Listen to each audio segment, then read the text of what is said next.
शांताकारं भुजंगशयनं पद्मनाभं सुरेशं विश्वाधारं गगनसदृशं मेघवर्णं शुभांगं लक्ष्मीकान्तं कमलनयनं योगिभिध्यानगम्यं वंदे विष्णुभवभयहरं सर्वलोकैकनाथं। मंगलम भगवान विष्णु मंगलम गरुड़ध्वज मंगलम पुंडरीकाक्ष मंगलाय तनोहरि। ओम नमो भगवते वासुदेवाय। आज का दिन आप सभी के लिए मंगलमय हो। आइए सुनते हैं वैशाख मास कथा का 5वां अध्याय। राजा परीक्षित ने पूछा, भगवान, देवराज इंद्र ने जिससे सुरक्षित होकर शत्रुओं की चतुरांगिणी सेना को खेल खेल में अनायास ही जीतकर त्रिलोकी की राजलक्ष्मी का उपभोग किया, आप उस नारायण कवच को मुझे सुनाइए और यह भी बतलाइए कि उन्होंने उससे सुरक्षित होकर रणभूमि में किस प्रकार आक्रमणकारी शत्रुओं पर विजय प्राप्त की। श्री सुखदेव जी ने कहा, परीक्षित, जब देवताओं ने विश्वरूप को पुरोहित बना लिया तब देवराज इंद्र के प्रश्न करने पर विश्वरूप ने उन्हें नारायण कवच का उपदेश किया। तुम एकाग्र चित्त से इसका श्रवण करो। विश्वरूप ने कहा, देवराज इंद्र, भय का अवसर उपस्थित होने पर नारायण कवच धारण करके अपने शरीर की रक्षा कर लेनी चाहिए।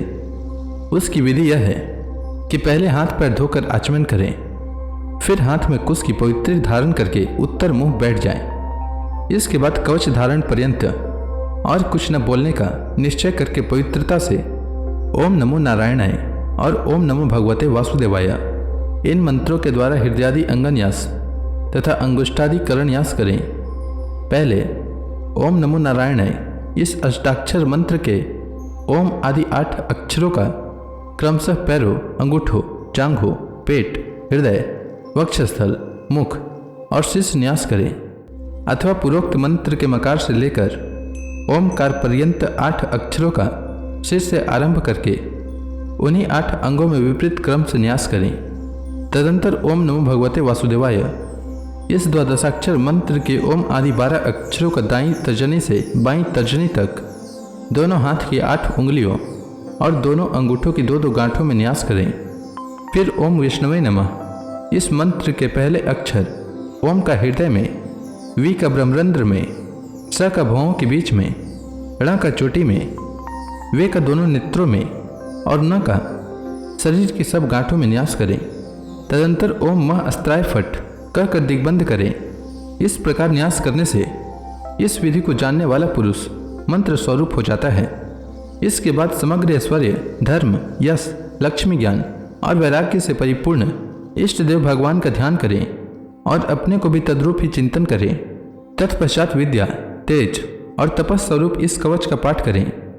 भगवान श्री हरि गरुड़ जी की पीठ पर अपने चरण कमल रखे हुए हैं। अनिमादि 8 सिद्धियां उनकी सेवा कर रही हैं। 8 हाथों में शंख, चक्र, ढाल, तलवार, गदा, बाण, धनुष और पास धारण किए हुए हैं। वे ही ओमकार स्वरूप प्रभु सब प्रकार से सब ओर से मेरी रक्षा करें। मत्स्य मूर्ति भगवान जल के भीतर जल जंतुओं से और वरुण के पास से मेरी रक्षा करें।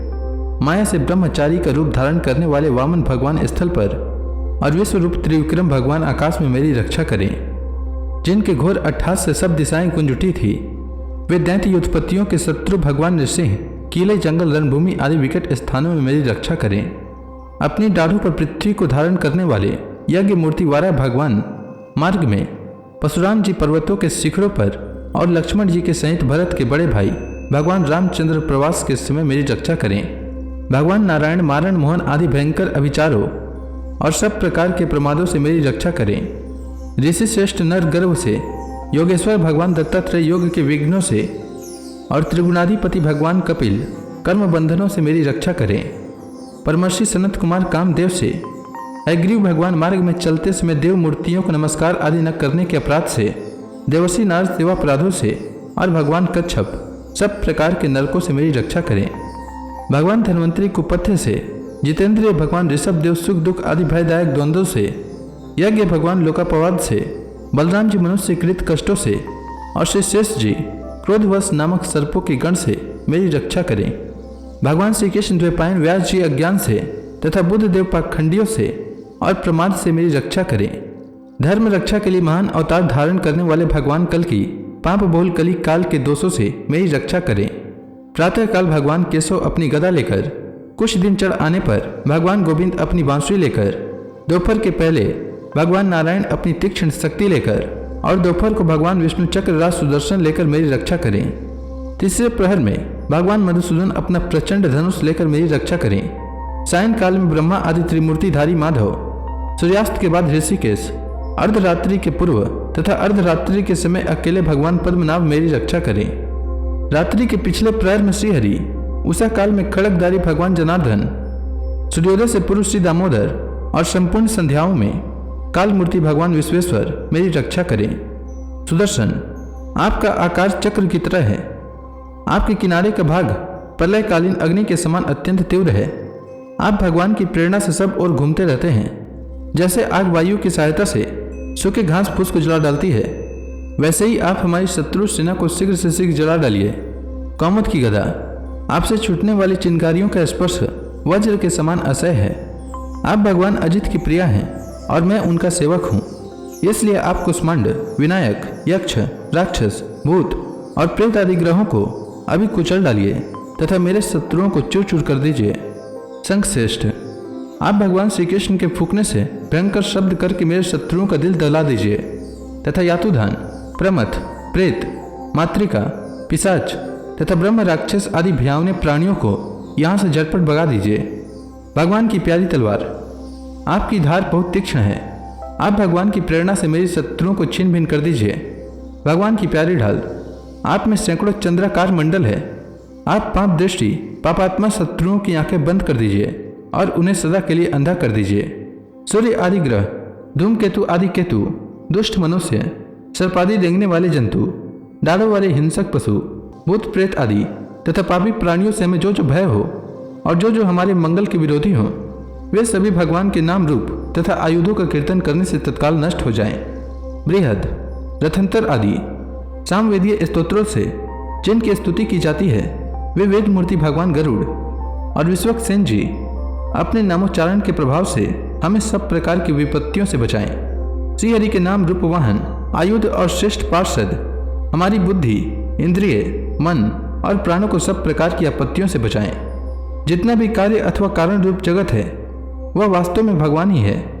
इस सत्य के प्रभाव से हमारे सारे उपद्रव नष्ट हो जाएं।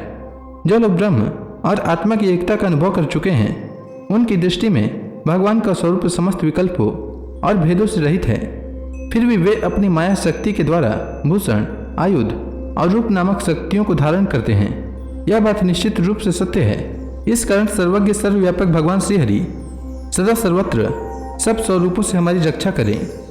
जो अपने भयंकर अट्ठास से सब लोगों के भय को भगा देते हैं और अपने तेज से सबका तेज ग्रस लेते हैं, वे भगवान नृसिंह दिशा विदिशाओं, नीचे ऊपर, बाहर भीतर सब और हमारी रक्षा करें। देवराज इंद्र, मैंने तुम्हें यह नारायण कवच सुना दिया। इस कवच से तुम अपने को सुरक्षित कर लो, बस फिर तुम अनायास ही सब दैत्य युद्धपतियों को जीत लोगे। इस नारायण कवच को धारण करने वाला पुरुष जिसको भी अपने नेत्रों से देख लेता अथवा पैर से छू लेता है, वह तत्काल समस्त भयों से मुक्त हो जाता है। जो इस वैष्णवी विद्या को धारण कर लेता है, उसे राजा, डाकू, प्रेत पिशाच आदि और बाघ आदि हिंसक जीवों से कभी किसी प्रकार का भय नहीं होता। देवराज, प्राचीन काल की बात है, एक कौशिक गोत्रीय ब्राह्मण ने इस विद्या को धारण करके योग धारणा से अपना शरीर मरुभूमि में त्याग दिया। जहाँ उस ब्राह्मण का शरीर पड़ा था, उसके ऊपर से एक दिन गंधर्वराज चित्ररथ अपनी स्त्रियों के साथ विमान पर बैठकर निकले। वहां आते ही वे नीचे की ओर सिर किए विमान सहित आकाश से पृथ्वी पर गिर पड़े। इस घटना से उनके आश्चर्य की सीमा न रही। जब उन्हें वाल्खील्य मुनियों ने बतलाया कि यह नारायण कवच धारण करने का प्रभाव है, तब उन्होंने उस ब्राह्मण देवता की हड्डियों को ले जाकर पूर्व वाहिनी सरस्वती नदी में प्रवाहित कर दिया और फिर स्नान करके वे अपने लोक को गए। श्री सुखदेव जी कहते हैं, परीक्षित, जो मनुष्य इस नारायण कवच को समय पर सुनता है और जो आदर पूर्वक इसे धारण करता है, उसके सामने सभी प्राणी आदर से झुक जाते हैं और वह सब प्रकार के भयों से मुक्त हो जाता है। परीक्षित, सतक्रतु इंद्र ने आचार्य विश्वरूप जी से यह वैष्णवी विद्या प्राप्त करके रणभूमि में असुरों को जीत लिया और वे त्रिलोक की लक्ष्मी का उपभोग करने लगे। तो इसी के साथ यह अध्याय समाप्त हुआ। इसके आगे की कथा मैं कल के अध्याय में सुनाऊंगा। तब तक के लिए भगवान हरि का नाम लेते रहें। तो प्रेम से बोलिए भगवान विष्णु की जय, श्री कृष्ण भगवान की जय, समस्त देवी देवताओं की जय।